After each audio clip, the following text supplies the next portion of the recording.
মাত্র 10 টাকায় ইলিশ মাছ পাওয়া যাচ্ছে বা পাওয়া যাবে এমন মাইকিং করা হয় গত কয়েকদিন ধরে সদরপুর উপজেলা জুড়ে।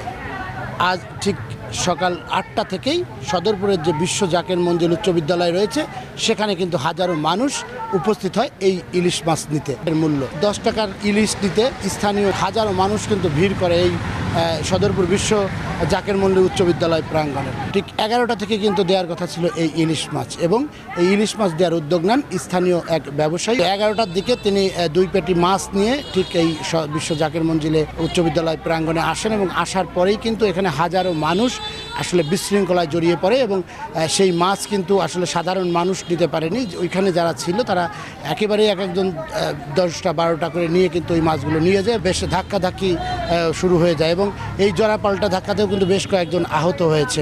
এবং এই যে স্থানীয় সাধারণ মানুষ তারা বলছেন যে এত কষ্ট করে তারা 100 টাকা 150 টাকা ভাড়া দিয়ে তারা কিন্তু এই উচ্চ বিদ্যালয় প্রাঙ্গণে এসেছেন, কিন্তু এসেও কিন্তু তারা ইলিশ মাছ নেওয়ার বদলে তারা কিন্তু আসলে খেয়েছেন ধাক্কা। যে পরিমাণে মাছ ওনারা নিয়ে আসছিল সেই পরিমাণ মাছ যদি আসলে সবাইকে সুষ্ঠুভাবে দেওয়া হতো তাহলে সবাই মাছ পাইতো, ঠিক আছে, কিন্তু উচ্ছৃঙ্খল জনগণের চাপে ওনারা মাছ ফালাই দিছে। পরে মাছ মানে হুমড়ি খেয়ে লোকজন মাছ মানে চিলুবিলু করে মাছ নিয়ে গেছে। সব মাছ তো ভলান্টিয়াররা নিয়ে গেছে, আইসে তো গরিবের জন্যই, সবাই সমান অধিকার।